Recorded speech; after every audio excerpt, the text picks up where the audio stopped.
Hello, and welcome to Scholarships 101, a presentation by the College Funding Project, with information adapted in part from the U.S. Department of Education. The College Funding Project is an initiative of Stand By Me Next Gen in partnership with the Delaware Office of Higher Education. Stand By Me is a joint project of the state of Delaware and the United Way of Delaware. Thanks for joining us. In our presentation, we're going to cover a couple of learning objectives. This is a Scholarships 101 after all. So in this introductory course, we hope to help you understand the types of scholarships that are available, hope to offer some tools and advice for finding college scholarships, and lastly, we hope to give some tips on scholarship essay writing. So you may be asking about scholarships. Is this money I have to pay back? Am I on the hook for this? Well, grant and scholarship money is money that you do not need to pay back. It is free money. Loans, however, must be paid back, but this is typically not done until after the student has completed the entire program of study. So scholarships, grants are the money that we encourage people to really seek after, really go for, because that's going to provide you more resources and leave you with less debt. Loans, very helpful. Definitely a major part of financial aid, but preferably scholarships are the way to go. Now, where does this money come from? The main grant that we think of as financial aid, called the Pell Grant, which we'll talk about briefly in a few moments, that comes from the federal government. And there's a couple of other grant programs as well that the federal government provides through the FAFSA, which we'll also touch on. The state government also can offer grant and scholarship money. The state of Delaware and the Higher Education Office offers a wealth of resources for students who are interested in post-secondary education, many of which we'll be talking about in this presentation. The colleges and universities that you're interested in also have incredible resources as far as grant and scholarship, and in some cases, loans for their students. And then there's private donors. That's the money that we typically think of as a scholarship coming from an organization, a foundation, a corporation. Outside scholarships as I'm going to refer to them. But that's not the only source of aid. Again, don't sleep on the money that comes directly from the schools you're planning to attend. Don't ignore the state of Delaware's offerings, which again, we're going to talk about. And of course, we can't skip the FAFSA, which we're going to talk about briefly. There are two types of grant and scholarship aid. There is need-based money, which is determined in part on the FAFSA, the information provided there and the outcome of that form. And then there is merit-based scholarship funding. This is typically based on things such as your SAT scores, your GPA, particular skill sets you have or achievements that you've accomplished, and other non-financial criteria, some of which we'll talk about. So let's talk briefly about those federal grants. We don't talk a lot about the FAFSA here, but we'll definitely touch briefly on it. So the federal Pell Grant is the main grant provided by the federal government for students pursuing post-secondary education. And this is what most students think of as the financial aid from the government. For the 2020-2021 academic year, the Pell Grant was a maximum of $6,345 per year per student. Now that's going to be the same whether you're planning on Del Tech or Harvard. That does not change because it's based on the student and your family's level of financial need as determined by the FAFSA. There's also the Federal Supplemental Educational Opportunity Grant, or the SEOG grant, and this ranges anywhere from $100,000 to $4,000 a year, again, based on financial need. So if you need to do the FAFSA, or if you need to complete the FAFSA or make updates, or you simply want to know more about federal financial aid, definitely go to studentaid.gov. That is the main website for all things federal student aid. And I've mentioned the FAFSA briefly. Maybe you don't know what that is. FAFSA stands for Free Application for Federal Student Aid, and it is used to determine the eligibility for need-based federal funding programs for students. This includes the Pell Grant, the SEOG grant, and need-based student loans. Now, not every student is going to be eligible for these grants because, again, they are need-based. It looks at your eligibility, it looks at your level of financial need, and makes that determination. It's not always a final determination because that is left with the school. So while the FAFSA says you may not be eligible for X amount of dollars of these grants, that could always change in conversation with your financial aid office. But typically, FAFSA determines that level, and it typically stays pretty fast. But we're not talking about the FAFSA here. If you have more questions about the FAFSA, check out our Paying for College presentation, which gives an overall view of financial aid and the FAFSA. You can also check out our FAFSA walkthrough presentation, which will walk you step by step through the process of the FAFSA. You can also contact Stand By Me Next Gen directly at our website and check us out, and we can help you answer any questions you might have or complete the FAFSA or finish it, whatever the case may be. FAFSA is available now. It opens in October of the year before aid is needed. So October 2020, that FAFSA opened for the fall 2021 academic year. So every year it will open almost a year ahead of time to give you plenty of time to get that form completed. But let's go back into scholarships. What are some things you might need to know when it comes to scholarships, when you're applying for scholarships? Lots of scholarships have lots of different requirements. Some you may want to know if there is a GPA or a class rank or SAT requirement. And if so, what does my GPA have to be? Where do I have to fall in my class ranking? And do I have to submit SAT scores or ACT scores? And what is their required level? We're going to look at a couple of scholarships that have SAT requirements. You also want to find out, is my scholarship renewable? And if it is renewable, do I have to do something to renew it? Do I have to reapply? Do I just have to update my enrollment? How can I be considered for this scholarship for multiple years? We talked about need-based. Is this scholarship need-based? Do I have to have a certain income level in order to qualify for this scholarship? And does that change every year, or is it static? How many awards are given? Are a lot of students going after this? Are a lot of students going to get this? What are my chances at this particular award? And then, of course, what is the entire application process? I mean, all these are just little piecemeal things, but what does the application process look like as a whole? And what is the deadline? Some of the scholarships we're going to look at in this presentation are getting close to deadline, or by the time you watch this, may have already passed. But it would be worth a call or an email to the donor to see if eligibility is still available for you. So those are some things to know. What are some things we need to do? Definitely want to find out how the scholarship money can actually be used. Can the scholarship be used for tuition, books, fees, and supplies? Is it tuition only? Is it book and fee only? How is this money going to be used? And if you're considering different schools, you're going to want to ask each of their financial aid offices this same question, because institutions are going to differ in how they apply outside funds.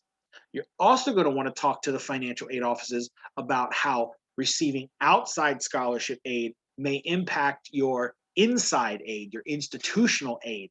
Now, your Pell Grant would not be adjusted. Getting outside funds does not impact your federal student aid. However, outside scholarship funding could impact your institutional aid, the money that the school is able to provide, whether it's a grant or a scholarship. So make sure you're finding out how your aid is going to be applied and how your aid could be affected by other things. The state of Delaware, as I mentioned, has some great resources for students that we're going to talk about. One of the first things you need to do to access those resources is to create your Delaware Higher Education Office student account. You can do this at delawarestudentsuccess.org.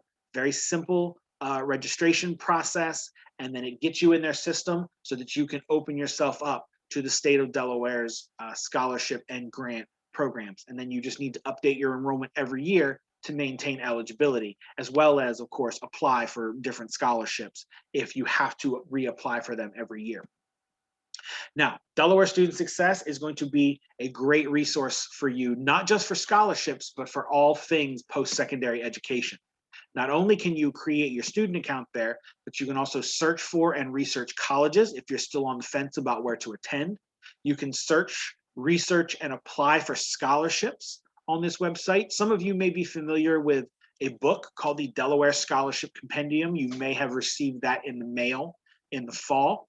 Well, there is an online version of that compendium that allows you to search for every scholarship listed in that book. And it's a very easy search. You can search by keyword, you can search by alphabetical listing, you can search by category. Really, really easy to find scholarships on the compendium through this website. You can also learn about the college investment plan. Maybe you're working or you plan to work in the summer. How can you put some of your own money towards your college education? There's also some great checklists for you to download, whether you're a senior, whether you're an underclassman, or maybe you have a brother or a sister that's a middle schooler. There are lists that can help you to be as successful as possible to get you to your post-secondary goals. So DelawareStudentSuccess.org, it's a website you need to remember. It's a website you need to get familiar with because it is going to open you up to a world of financial aid possibilities to help make college or whatever post-secondary path you're going on as affordable as possible. So let's take a look at some of those state of Delaware grant and scholarship programs. We're not going to look at every single one. It'll take us more time than you want to take with me. But we're going to look at some of the biggies, and then we're going to look at some additional resources and some things to think about. We're going to take a look at an example of one of the memorial scholarships. These are merit-based awards, and there are 4 awarded each year, 2 at UD, 2 at DSU. The application deadline is the end of February. So by the time you see this video, that deadline may have already passed. And if it has, still reach out to this donor to see if you can be considered for eligibility. It may not be too late if they haven't had a lot of students sign up for it.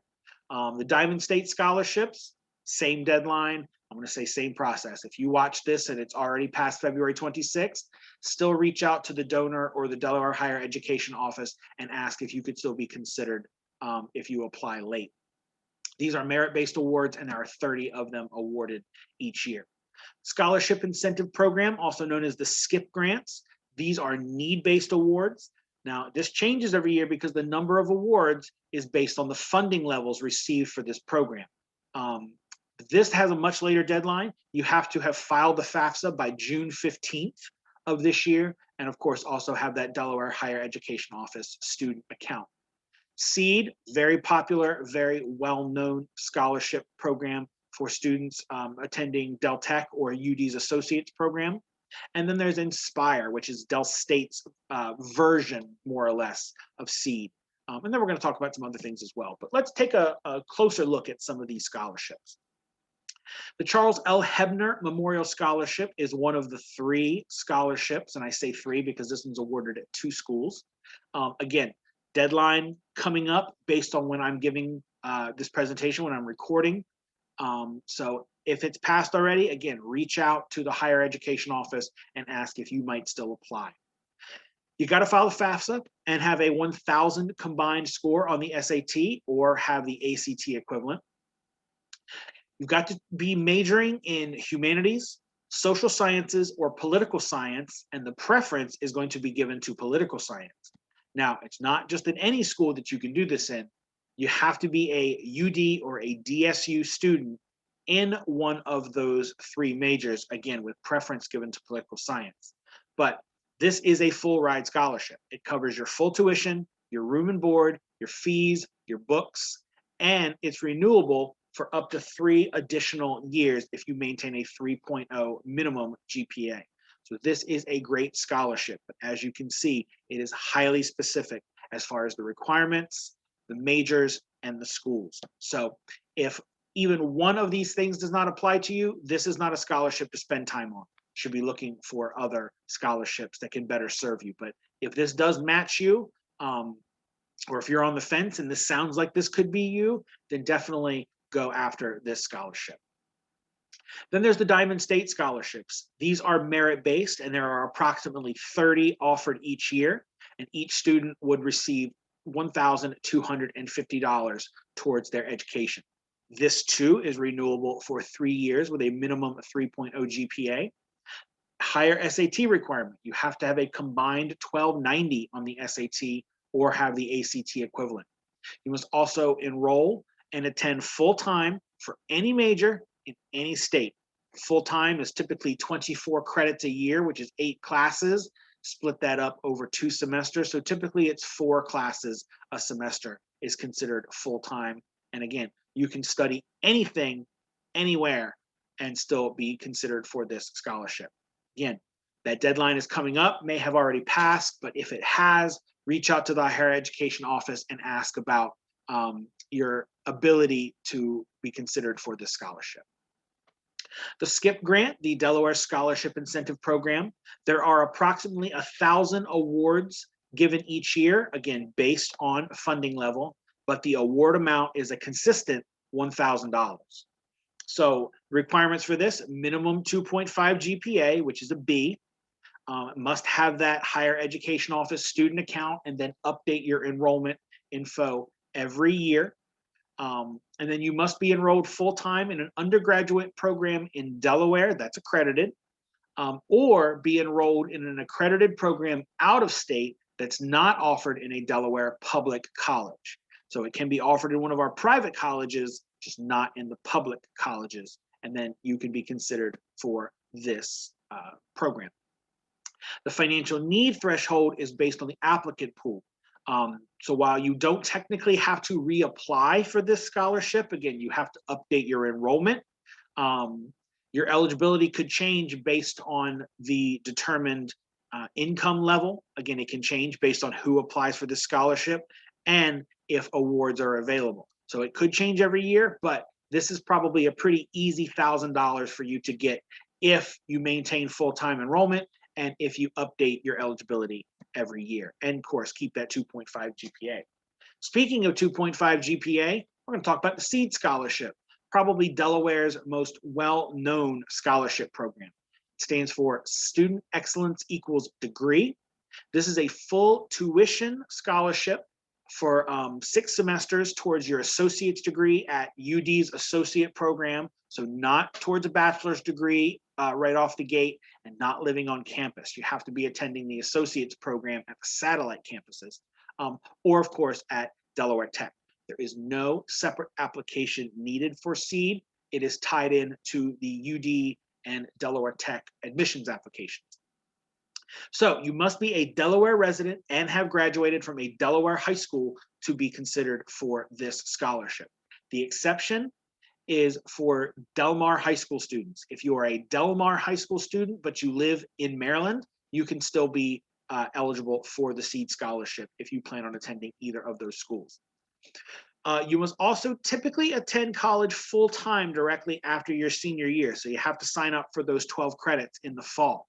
This was altered due to the pandemic, and they updated it so that your full-time course load could be spread out over fall, spring, and summer.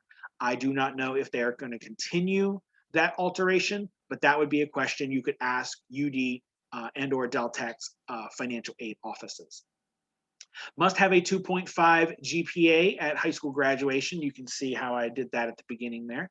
And then you must maintain that throughout your entire time as a SEED student. And even though this is a full tuition scholarship, FAFSA is required. So don't think that you can skip out on the FAFSA and still get SEED. That is a very, very real requirement of SEED.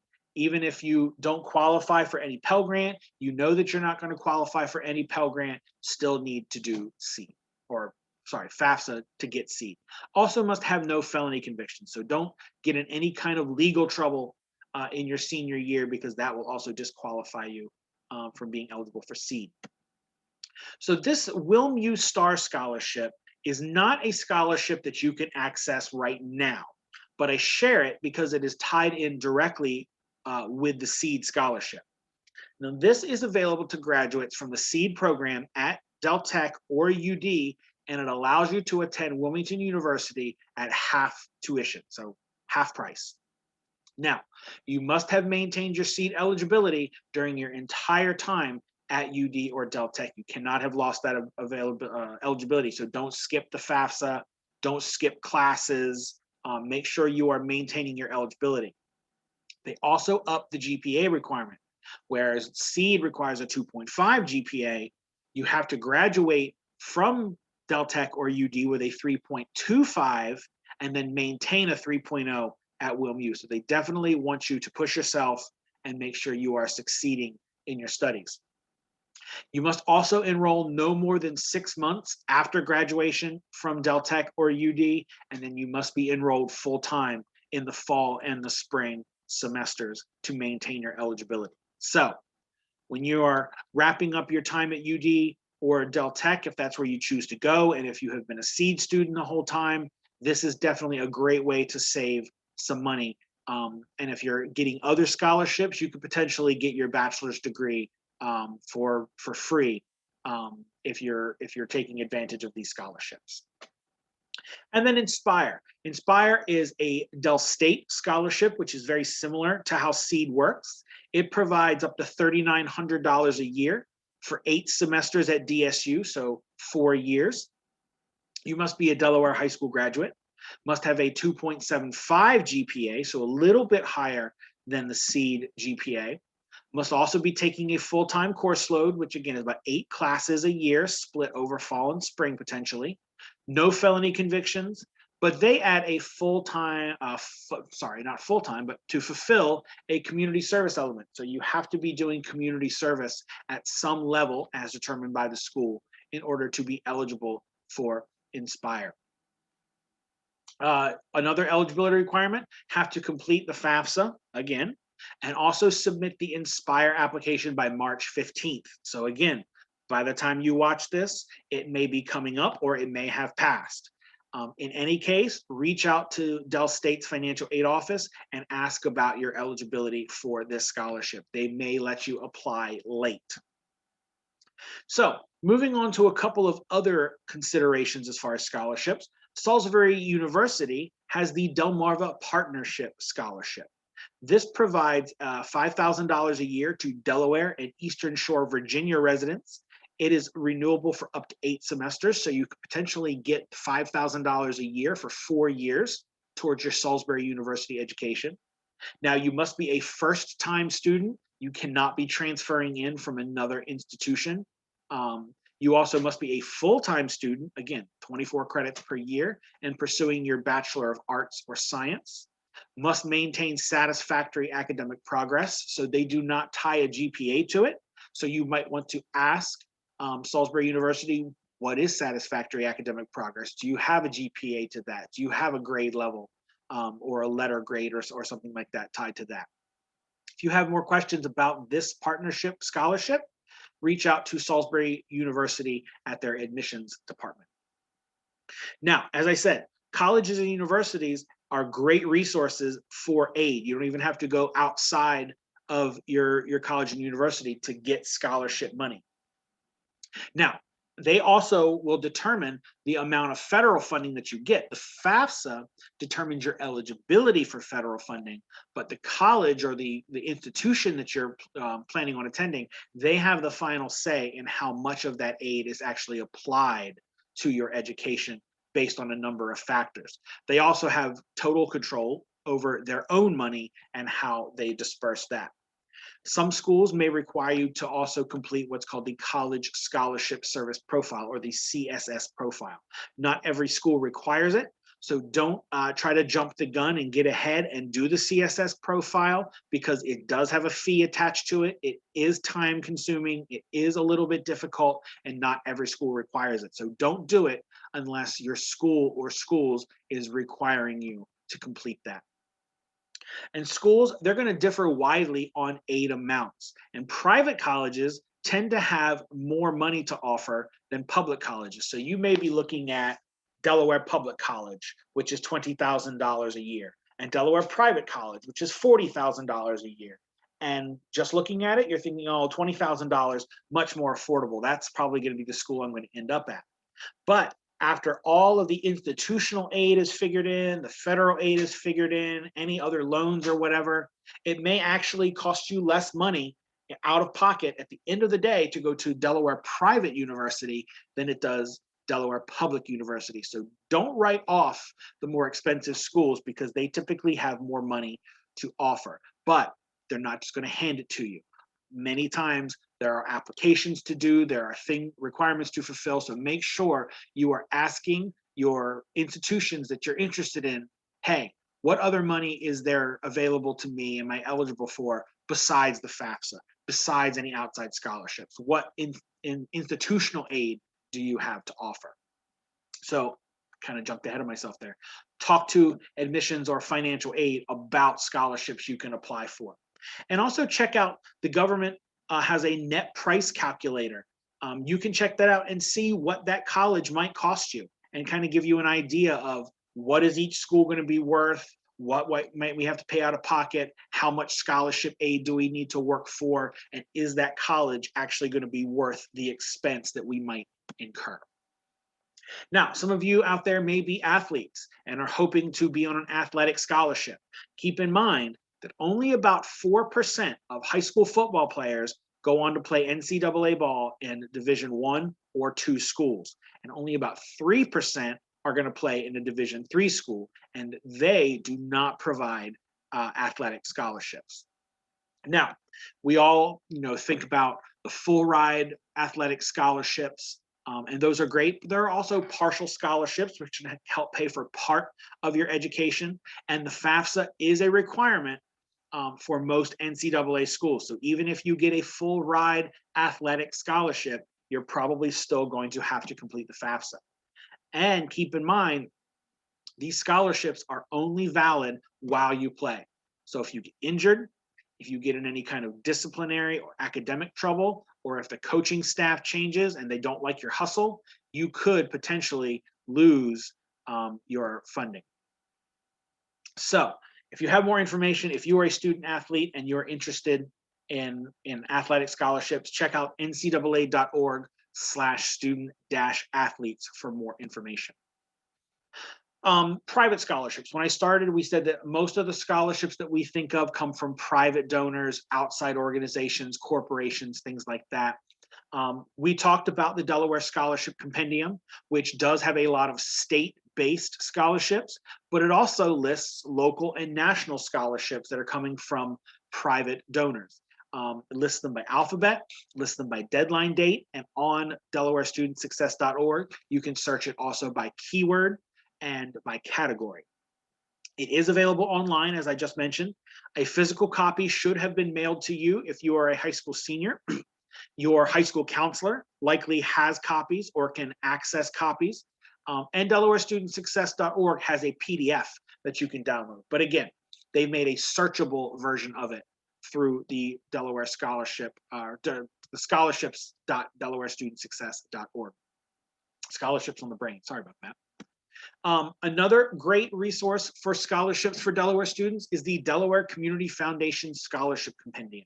This lists over 80 scholarships annually, so there may be some overlap between the compendium, but this is also a great resource, and that's available at their website, delcf.org/scholarships. You should also be checking with employers. Students, if you are working, check with your employer and see if they have money available for their employees. Have your parents, your grandparents, aunts and uncles, check with their employers for money that may be available to family members who are pursuing post-secondary education.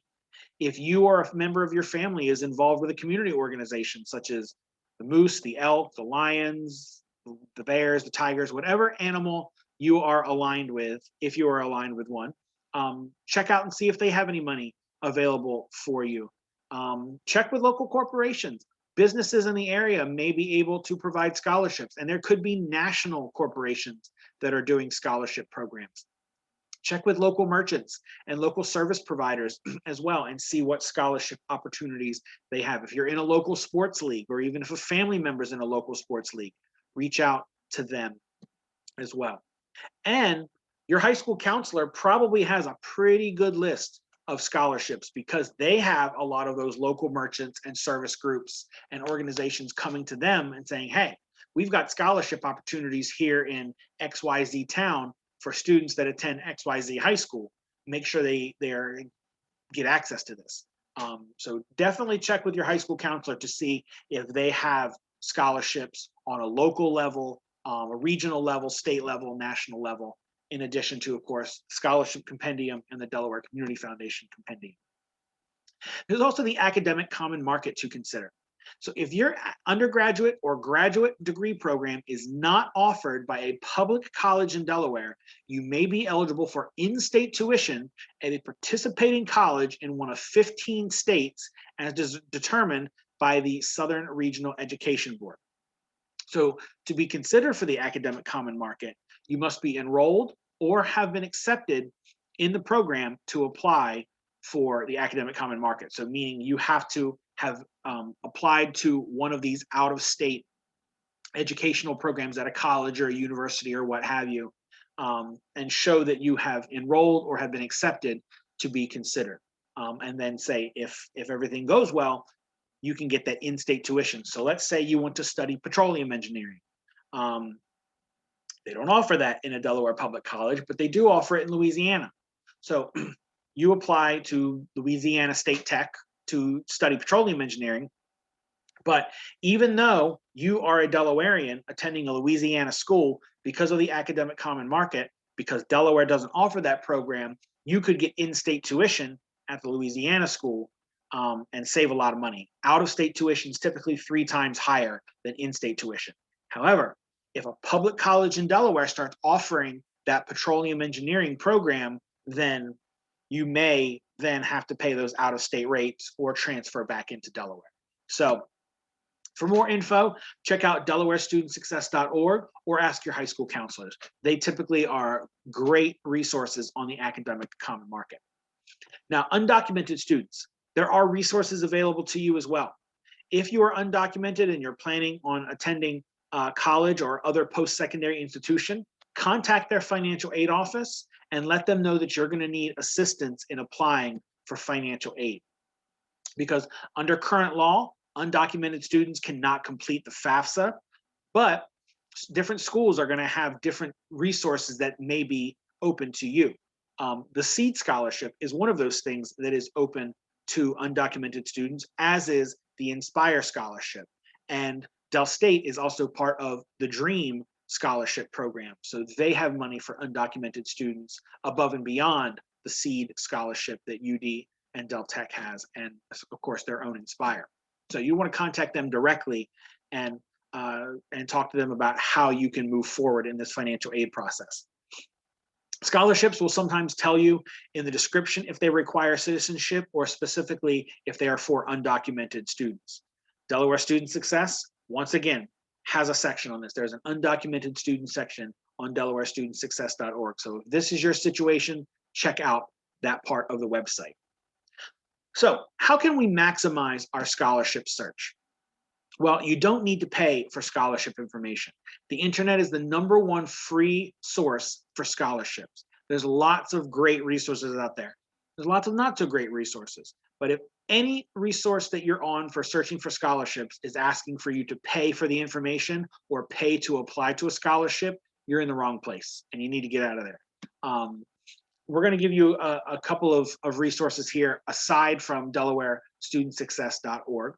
But typically when you're searching online for scholarships, whether you're searching on Google or whether you're searching a scholarship specific website, you can search based on your major that you're planning on studying, search based on your GPA, your ethnicity or your nationality, your religion, things that you're interested in or things that you're involved in. You can even search based on location, where you live, where you have lived, where your family's from, all kinds of things that you can search for scholarships based on. And then of course, there are need-based scholarships. So you can also search based on financial need.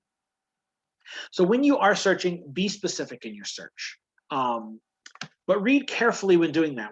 I'm going to kind of skip ahead because these kind of all kind of apply. Normally I don't skip ahead like this, but be specific. Again, you can search by keyword. A lot of the scholarship websites now are curating lists of scholarships. So you answer certain questions and then it will pull together lists of scholarships that are tailored directly to your answers to those questions. So you can be specific. Again, you don't want to apply for the Charles L. Lbner Scholarship if you're not going to UD or Del State, if you're not studying one of those 3 programs, if you did not get that score on your SAT, you want to be specific in your search. So the way you do that is to read carefully. Don't waste time on scholarships you don't qualify for. Don't look and see, oh man, Charles L. Hebner, that's a full ride scholarship to Dell State or UD. I'm planning on going to one of those schools, and then you sign up for that. Um, it's a waste of your time, because if you don't meet all the criteria, you don't meet any of it. So read carefully and make sure that your specificity is well placed. And you got to understand the rules and the deadlines to be able to do that. Make sure you are reading the fine print. Make sure you know who the scholarship is intended for and if you meet those criteria, and also when that deadline is. You may be able to apply after the deadline if the donor allows it, but don't assume that they're going to allow it. And then apply for as many as you can. And you're like, wait a minute, Corey, you just told me to be specific and don't waste my time, but apply for as many as I can. Yes, you want to apply for as many as you can for which you are eligible. And that's why it's great to use a scholarship website that curates lists for you. Because if you have to create a profile and it's asking you demographic questions, academic questions, interest questions, it's asking you all those questions so that it can find scholarships online that apply to you in your situation. And you want to apply for as many as you can, because the more scholarships that you get, the less student loan you may have to take out, the less work you may have to do on your own, to earn some pay, and then the less college debt you're going to have in the long run. So the more you can do scholarship wise, the better it's going to be. And small amounts add up. Don't overlook those small amounts. So many students want to go for the $10,000, the $25,000, the $50,000 scholarships, but everybody's going for those because they're so big. Some of the scholarships we looked at were $1,000, $1,200, and you may say, that's nothing. That's not even going to get me in the door. Yeah, but if you get lots of those scholarships, it's going to take you pretty far. So don't skip the small scholarships, because they will add up. Easy way to do as many as possible, make them part of your homework. Students, you may be doing homework every night, or the way school is right now, you may have 2 to 3 asynchronous days a week. Make scholarship applications part of your homework, part of your asynchronous work. Research them, do it. Even if you did 1 scholarship application a day, that's still 3 a week, 5 a week, and then that's 20 scholarships a month. So you can really work hard at this without having to work too hard at it. Once you get into the habit, do 1 a day, you're really going to start racking up the scholarships. Couple of great places to start. Bigfuture.org is one of the older and most reputable and most well-respected websites. It's associated with College Board, so many of you may be familiar with College Board. FastWeb is my personal favorite. It's one of those sites that curates a list of scholarships for you so that you don't have to do the searching. It brings all the scholarships to you. Scholarships.com does the same thing. Doesn't look as nice, but it does the same thing.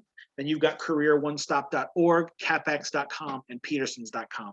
That is just a small sampling of the scholarship websites that are available to you. Again, if you make it part of your homework, your asynchronous work, you're going to be able to rack up a lot of scholarship applications and hopefully rack up a lot of scholarship money. So let's talk about that application and that essay. Coming down to the wire here. Make sure you put your best foot forward. Make sure that your essay is well written, well thought out, thoroughly edited, and properly formatted. Now, the thoroughly edited and the properly formatted, Microsoft Word is going to help you do that. So that's not a problem. The well written is up to you. Got to make sure that you are putting your best foot forward, writing a good essay, because as many essays as these scholarship donors and these scholarship committees are going to have to read, they're not going to waste their time on poorly written, missing the point essays and applications. Don't use a generic essay. You want to make sure that you follow the instructions that are provided for each individual essay. So you can maybe have a template if you're coming across the same questions, the same prompts. Definitely have a template. Work smarter, not harder. But just like in the work world, you have a resume, you have a cover letter, you don't provide the same cover letter for every job for which you are applying, because it doesn't apply. You want to tailor your cover letter to the job that you're applying for and how you meet the requirements of that job. Same thing with scholarships. You want to tell them how you are worthy of the scholarship based on the questions they're asking you. They may have a list of questions. They may have a prompt. Make sure that you are paying attention to what they're asking, what they're wanting from you, and then do that. Now, they want to know who you are. They want to know what you think, what you believe in, and why you think you're the best person for this scholarship. But you've got to show them these things in a way that addresses their questions or addresses their prompt. But you can use that prompt to show them who you are, to stand out from the crowd. But you want to make sure that you give yourself plenty of time to do this.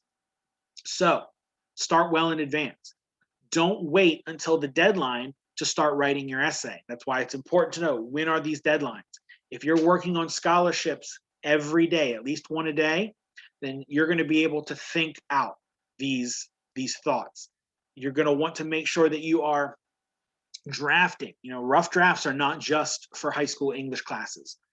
You're going to want to write a draft of your essay, sit on it, think about it, go back to it, make changes. Don't do something in the dead of night and then submit it the next day and hope that you're going to get a scholarship. You really need to give some time to these scholarship essays.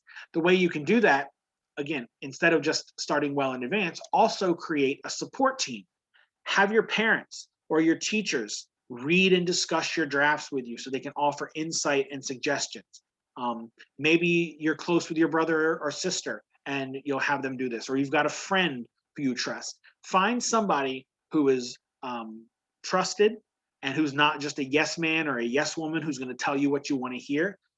Let them be constructive in their criticism and take what they say to heart and make those changes if you feel they're necessary so that you can write the best essay possible. It's also going to allow you to stay motivated and to keep you accountable. If they know that you're working on scholarship applications and essays, they may be able to ask you, hey, how you doing? Are you doing one a day? How many applications have you submitted? How many scholarships have you received? And keep you motivated throughout this process. So, what's your plan going to be? Definitely want to complete the FAFSA if you have not already done that. If you have not already done that, then you can reach out to us at Stand By Me Next Gen, and we can set up a one-on-one appointment with you via Zoom to help you complete that FAFSA. You're also going to want to go and complete your Delaware Higher Education Office student account at delawarestudentsuccess.org, and then start applying for those Delaware Higher Education Office scholarships by the deadline. If those deadlines have passed, reach out to the Higher Education Office and ask them if they're still open for application.